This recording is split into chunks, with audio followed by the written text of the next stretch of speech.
And hearing you talk about it now, it's obviously still very, very raw. Yes, it is, and it definitely is very, very difficult, especially in the beginning. The first year, there would be times when I would finish a seminar and shake and be physically sick. Of course, there are physical traumas from something like this, and it is difficult. But what the reward is that children come up to me afterwards and say to me, "Thank you so much for helping me. I'm going to go and check my friends list on the computer now." Or when we get a call from parents saying, "You really influenced my child's behaviour on the internet. I can't thank you enough." February 20th, early in the morning, Horseshoe Bay Beach. In the shallow water, they find the body of a 15-year-old girl, face down. On the sand, there are signs of a struggle, broken jewelry, drops of blood. Nearby, there's a torn piece of a latex glove. The autopsy will later show at least 19 injuries, blows to the head, strangulation, water in her lungs. She didn't fight for her life for just a few seconds. It went on for at least half an hour. Just hours earlier, security cameras captured her on the waterfront. She wasn't alone. There were two men walking beside her. No one knows how she ended up there. She was supposed to be somewhere completely different. That same morning, her mother tries to call her. The phone is off, which is not like her at all. Then, a minute later, there's a call from an unknown number. A man says he found her purse on the side of the road. The location is dozens of kilometers away from where she was supposed to spend the night. When her mother calls the friend's parents she was meant to stay with, it turns out the girl never showed up. Police start going through her messages. One name keeps coming up again and again. Brandon Kane, the boy she was in love with, the boy she had never actually met. And very quickly, it becomes clear that this name doesn't belong to any real person. Hey guys, I'm gonna take just a quick minute here. Really curious where you're all watching from. I'd love it if you could drop a comment telling me what city you're in and what time it is for you right now. Thanks so much for your attention. Let me know in the comments and I'll keep going. This case takes us to South Australia, to the quiet town of Stirling in Adelaide, where around 2,500 people live. One of them was 14-year-old Carly Ryan, who lived there with her mom, Sonia, and her younger brother. Carly and Sonia were best friends and had an incredibly close bond. Sonia often said she was very young when she had Carly, and as a single mother, she struggled just to make ends meet. She would say, "Carly saved my life and gave me a reason to live."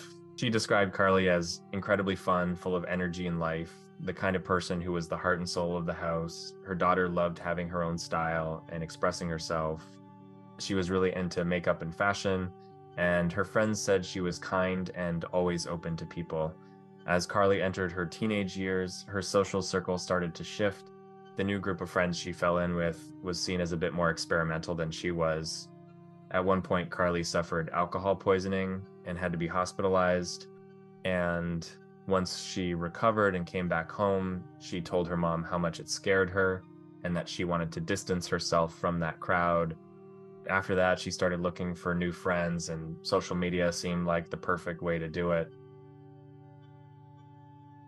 Back in 2005, social media was still in its early stages. It was a whole new era, full of exciting possibilities that had never really existed before. The chance to meet and connect with people online from all over the world at any time of day. Not long after that, Carly joined a relatively new platform called MySpace.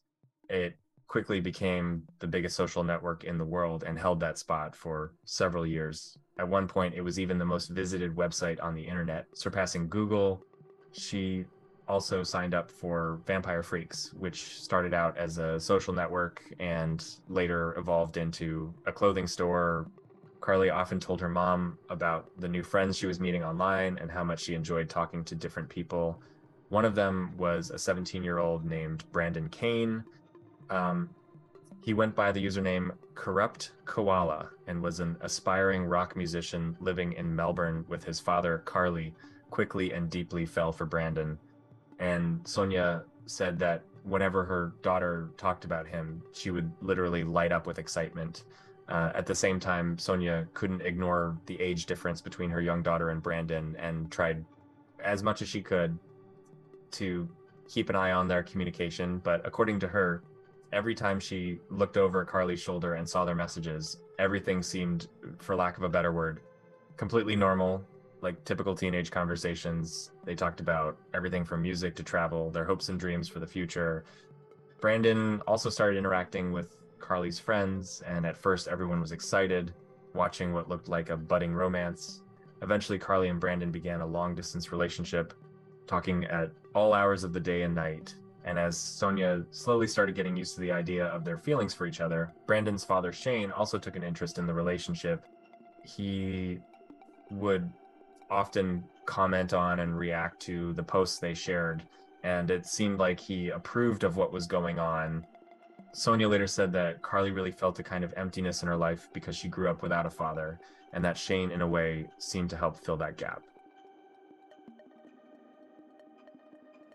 Carly was busy getting ready for her 15th birthday and invited Brandon to come over and celebrate with her. Even though they had never met in person, it felt like the perfect opportunity. Brandon called Carly and told her he was really sorry, but he wouldn't be able to make it. Carly was heartbroken, but she felt a little better when Brandon proposed of another idea. He said his dad, Shane, would actually be passing through on a work trip and would be happy to stop by and meet everyone on his behalf.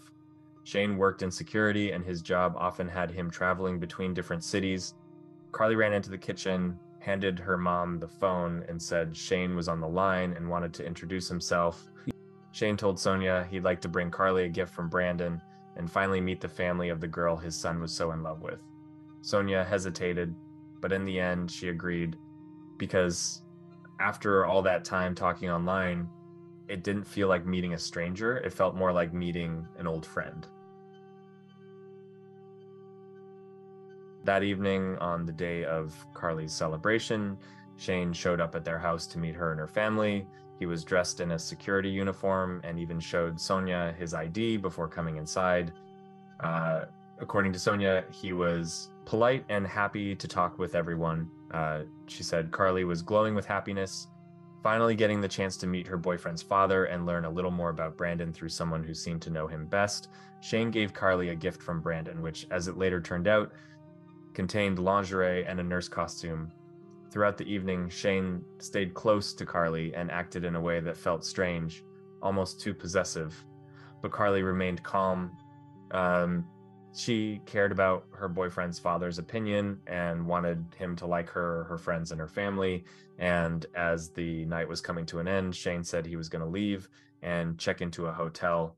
"Come on, don't be silly," Sonia said. "You can stay with us in the guest room. You've traveled such a long way and spent so much money to get here." Early the next morning, Sonia was already up getting ready to head out, and as she walked past Carly's room, she saw Shane asleep on Carly's bed, fully dressed, lying on top of the covers, and all of Carly's friends were in the room with him.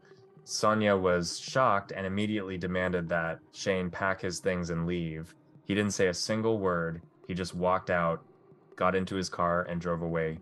Sonia told Carly that she didn't care anymore how much she liked Brandon. There was something seriously disturbing about his father's behavior, and the whole situation felt very wrong. Carly admitted to her mom that Shane had behaved inappropriately toward her that night, but even so, she was devastated by how everything had ended and begged her mom to fix it, saying this could be her future father-in-law. But the incident had scared Sonia too much. After that, she not only cut off the internet and took away Carly's phone, she also threatened to call the police. "Please don't," Carly pleaded, beside herself at the thought that she might never be able to see Brandon again. Eventually, Sonia gave Carly her phone back, but on one condition, that any contact with Shane had to stop completely. Sonia then sent Shane an email, making it clear that if he ever contacted her daughter again, she would go to the police. She was shocked by the reply. It was angry and aggressive.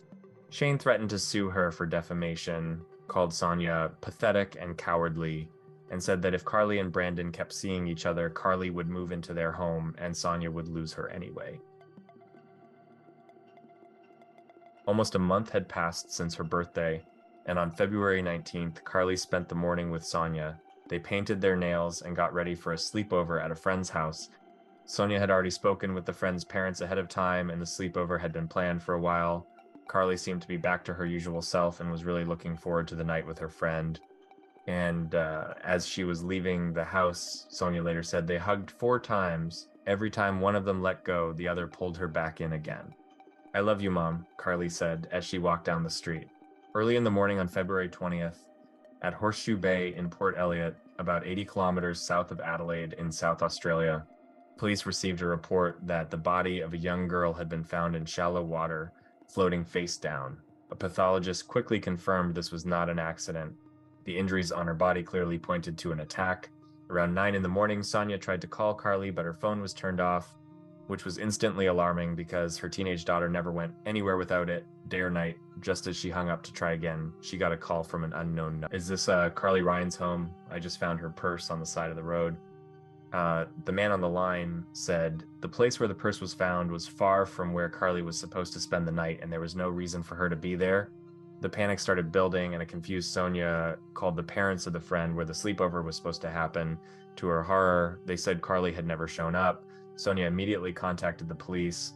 Over the phone, they told her that a body matching her daughter's description had just been found. There were no documents near the body, so Sonia had to go and identify her, the whole time trying to convince herself it couldn't be her child. But as she later said, the moment she saw the nail polish, she knew right away it was Carly. As the news began to spread, Carly's friends found out by turning on the TV and seeing her face on the screen. The entire community was in shock. No one could imagine who would want to hurt her, let alone kill her. At the beach where Carly was found, there were clear signs of a struggle. Her jewelry was broken and scattered. Police also found the tip of a latex glove and drops of blood in the sand. The autopsy revealed 19 separate injuries. 6 to 8 of them were blows to the head. The cause of death was a combination of facial trauma, strangulation, and drowning. Cannabinoids were also found in her system, and sand from the beach was discovered in her esophagus. Police began collecting surveillance footage from nearby stores, and one of the cameras captured Carly at 7:04 in the evening. She was walking along the waterfront with 2 men. A witness also reported seeing men matching that same description on the beach near where Carly was found. This was shortly before 10 o'clock that night. The witness also mentioned seeing a pale blue car parked alone near the beach. Although he didn't remember the license plate, he noticed some kind of security badge with the number 24 in the window near the passenger seat. Neither Sonia nor Carly's friends could explain why she ended up at that beach or how she got there. Along with the surveillance footage, police carefully reviewed Carly's online communication, and the one name that kept coming up again and again was Brandon Kane. Among a large number of messages showing what seemed like mutual feelings, investigators also found strange and inappropriate exchanges between Brandon and Carly's friends, emails and messages that became more aggressive and hostile over time. It became clear to investigators that Brandon Kane was extremely manipulative and had been trying for quite a while to isolate Carly from her friends. Once open and outgoing, Carly had started pulling away from everyone except him. Police now wanted to speak not only with Brandon, but also with his father, Shane. As the investigation unfolded, Sonia told police about the disturbing and inappropriate incident with Shane at Carly's birthday. She showed them the email she had sent him afterward, along with their message thread. Detectives needed phone records from mobile carriers to identify several numbers Carly had been in frequent contact with. Those numbers were traced to Melbourne as well as Adelaide. The phone data showed that both numbers and the devices connected to them were moving toward Adelaide on the night of Carly's birthday. But when police checked the names and addresses linked to those numbers, it quickly became clear the information was fake, and they had no idea who was actually on the other end. Some of the calls were connected to a small suburb called Walkerville, just a few miles from Carly's home. In Walkerville, there was a holiday park with cabins, and police believed the person on the other end of those calls might have stayed there at some point, and that's where they caught a break. 2 men matching the description from the surveillance footage and traveling in the same car seen by the witness at the beach had in fact stayed at that park in one of the cabins. The vehicle they arrived in was registered to an address in Melbourne. Detectives finally had a lead that pointed to people who were now their only suspects in Carly's murder. When police went to that address, they saw the same pale blue car and in the window the same security badge the witness had mentioned. But the address was not linked to Brandon Kane or Shane. It belonged to a 48-year-old father of three named Gary Francis Newman. 11 days after Carly's murder, police knocked on Gary's door. He was quickly taken into custody and didn't say a word. During a search of his home, officers opened a desk drawer and found pages and pages filled with names, passwords, and email addresses. Gary had more than 200 online identities, two of them being Brandon and Shane. While police were inside his house, there were still active chats open on his computer with teenage girls he had been talking to. In those chats, he was using the name Brandon Kane. He had a massive collection of fake photos and used real information from relatives and acquaintances to carefully build multiple profiles. Police noted that because he often used real details from people he knew, the profiles appeared convincing, and only deeper investigation revealed the truth. They also found a camera that had been taken from Carly's home on the night of her birthday. On one of the photos was Carly standing next to Gary, who she believed was Shane, the two of them side by side talking. The security uniform he wore when he came to the Ryan home, along with the badge, also turned out to be completely fake. The young man seen with them on the waterfront on the day of Carly's murder was actually Gary's 17-year-old son. It is believed he was essentially brought along to play the role of Brandon that day. Although that has never been fully confirmed, the evidence against Gary was overwhelming. On the evening before going to the sleepover, Carly had actually arranged to meet Gary, who told her that he and his supposed son Brandon would be in town the next day. After waiting 18 months to meet the person she had fallen in love with, Carly couldn't bring herself to say no. She promised she wouldn't tell her mom. After they met, Gary drove Carly and his son to Horseshoe Bay in Port Elliot. Based on the evidence, police believe Gary violently attacked Carly after she rejected him. They say he forced her to the ground, sat on her back, and pressed her head into the sand, suffocating her. Given Carly's small size, she didn't stand a chance of fighting him off. It's believed she was unconscious when Gary left her body in the shallow water, likely hoping it would either drift away and never be found or look like an accident, as if she had drowned. There is also reason to believe Gary's son witnessed the entire attack. However, it remains unclear how involved he actually was. At the same time, sand from the beach was found in both Gary's shoes and his son's shoes. Forensic experts determined that Carly was alive and fighting for her life on the beach for at least 30 minutes. Nearly 3 years after Carly's death, in October 2009, Gary Francis Newman finally appeared in court. It was the culmination of a long and painful wait for both the family and the public who had followed the case with fear and tension. The identities of both him and his son were initially withheld from the public and the media. Although the press argued that the public had a right to know who committed the crime, Gary's identity was kept hidden for a long time, and his son's identity remains protected to this day, creating a sense that part of the truth was still out of reach. Gary tried to plead guilty to manslaughter in an attempt to reduce the charge and receive a lighter sentence, but prosecutors refused the deal, insisting on full accountability. His son, who was 19 at the time, also claimed he was not guilty, distancing himself from what had happened.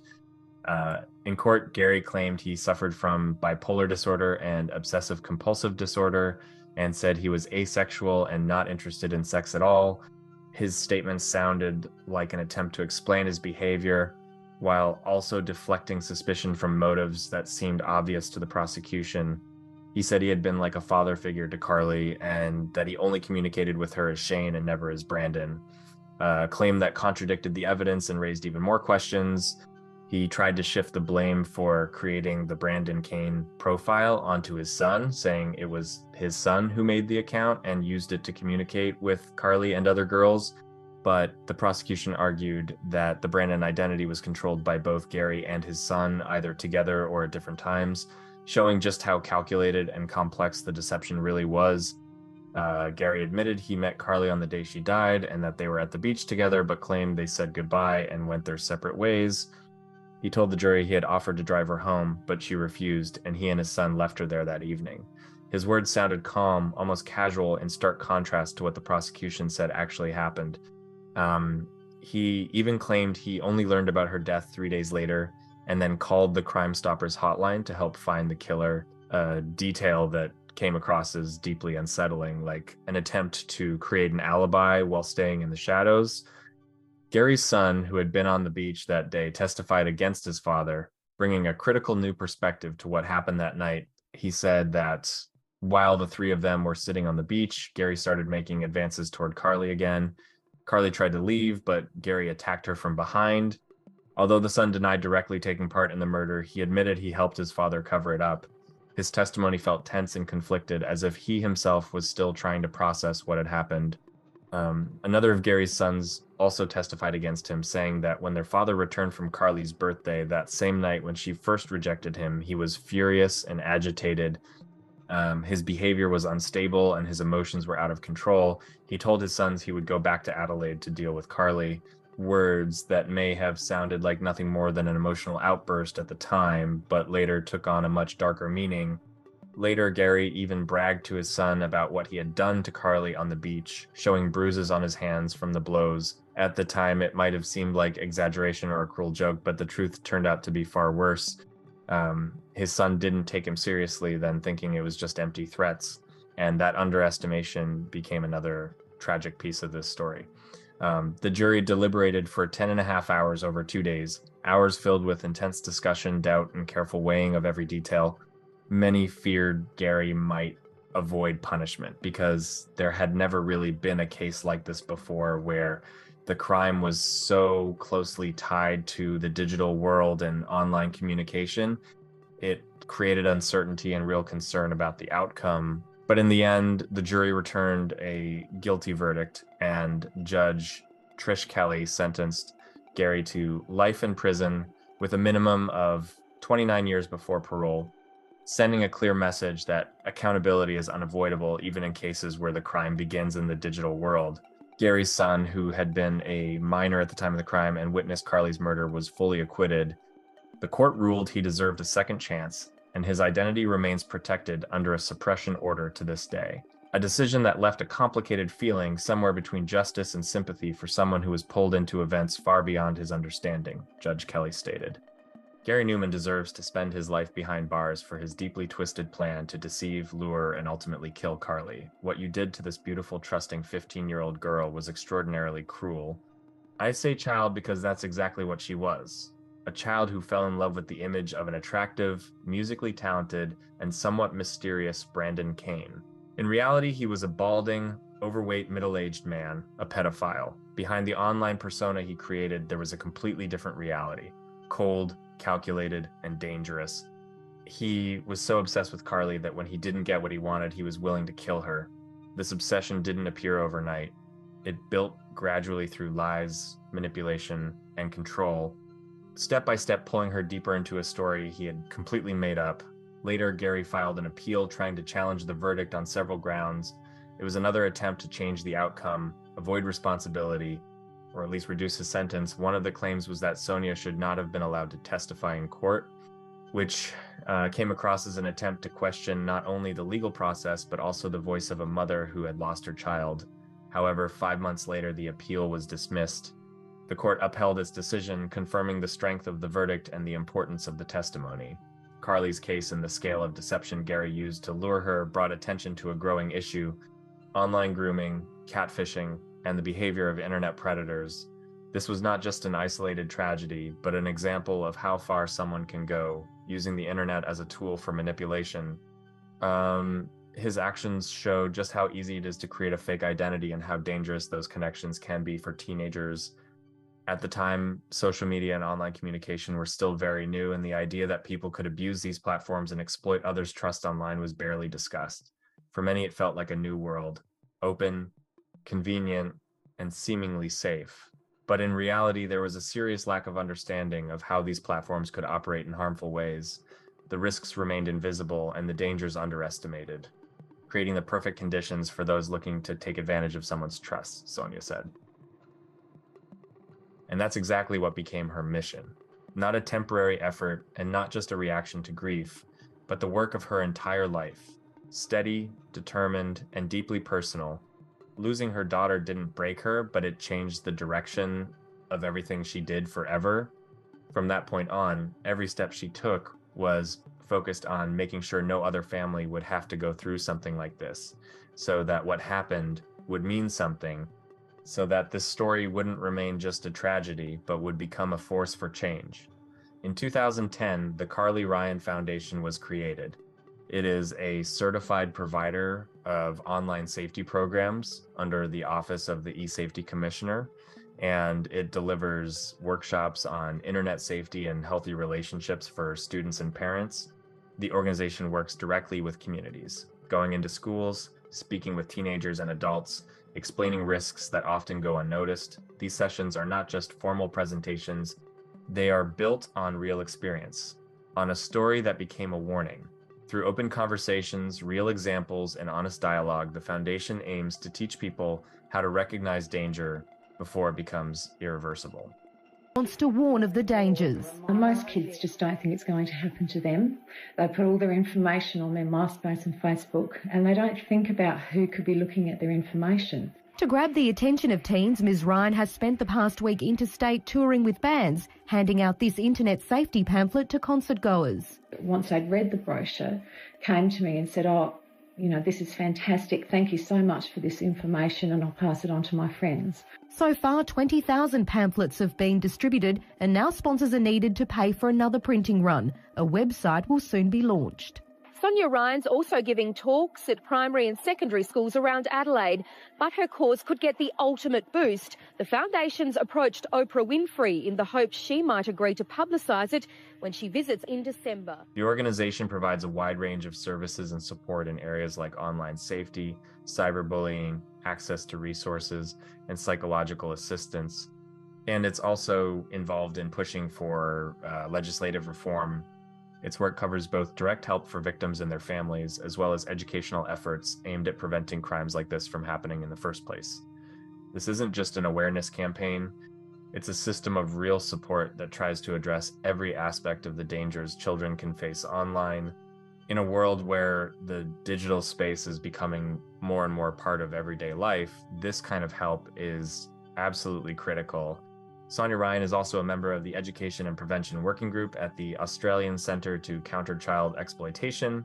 Her role there means she's not only speaking as a mother who lost her child, but also as someone helping shape national approaches to safety. She takes part in developing strategies focused on raising awareness, educating both kids and adults, and identifying threats early. Her experience, painful, personal, and irreversible, has become the foundation for changes meant to protect others. Her tireless work has earned her recognition. She was a finalist for the Human Rights Awards in 2017 and had earlier been named South Australian of the Year for her contribution to the community. These honors reflect years of relentless effort, public speaking, meetings, and constantly reminding people about dangers that aren't always visible at first glance. Carly Ryan became the first widely known victim in Australia to be killed by an internet predator, and her case led to major legislative changes. Her story became a turning point, the moment after which ignoring the issue was no longer possible. It exposed just how vulnerable children can be in the digital world, and showed how real the threats that begin on a screen can become. And while those changes came too late for Carly, they were a step toward making sure something like this doesn't happen again in the future. Is prevent harm. We want to give police the power to arrest, take DNA, seize technology before a child is harmed, because currently they have to prove sexual purpose. So the issue there, I suppose, is you can have someone talking online and you have to, I suppose, wonder, and I'm sure this is part of your preachings to politicians, what real reason is there for someone of age, for an example, someone in their 40s, to be lying about their age, talking to someone, but at the moment, no action can really be taken, essentially? Not until they have evidence of that sexual purpose. So, yes, there are so many people online. Police are dealing with this all the time, pretending to be, you know, a 12-year-old or a 7-year-old child or a teenager, trying to create connection and lure children. This is becoming, unfortunately, a really common crime in this space. And so what we want to do, again, is give police the power to intervene sooner sooner. The current grooming laws basically are saying, we have to have that sexual evidence. So, After creating the Carly Ryan Foundation in her daughter's honor, in June 2017, a law known as Carly's Law was passed. This didn't happen quickly or easily. It came after years of pain, persistence, and an ongoing fight for justice. From that point on, people who are caught lying about their age while communicating with minors online can be held accountable. Something that used to exist in a kind of gray area on the internet now had clear legal definitions and real consequences. In August of that same year, the law was used for the first time, a moment that was both alarming and revealing. A previously convicted pedophile in his early 30s was caught grooming children online. He carefully hid his real identity by pretending to be a young woman, gaining the children's trust and gradually manipulating them. Cases like this are exactly why the law was created, to stop the danger before it turns into something irreversible. An even stricter version of the law was introduced a year later, marking the next step in strengthening protections for children as it became clear that the threat from online predators was far broader and more complex than previously understood. The law evolved alongside that understanding, aiming to stay ahead of those who use the internet to commit crimes. In the year the law came into effect, a patchwork quilt made from Carly's favorite clothes was hung in Parliament. It immediately drew attention, not as just a symbol, but as something deeply personal and painful. Every piece of fabric carried a part of her life, a piece of her presence. The quilt became a silent reminder of a 10-year fight for necessary legislative change. A journey filled with loss, but also determination to make sure this story would never be repeated. Sonia continues to fight so that Carly's name is remembered and her voice is heard even after her death. For her, this is no longer just a cause, it's her life's mission. She speaks out, raises awareness, and refuses to let people forget why this law was created in the first place. She hopes that Carly's Law will help protect children from online predators and maybe even save someone's life before it's too late, she said. I truly believe she's watching everything we do in her name. It's an incredible legacy for her to know she didn't go through all that suffering for nothing. Now children will be saved in her name from terrible harm and pain. I've thought about Carly's legacy with every single breath. What else can a mother who's gone through something like this even do? It changes you forever.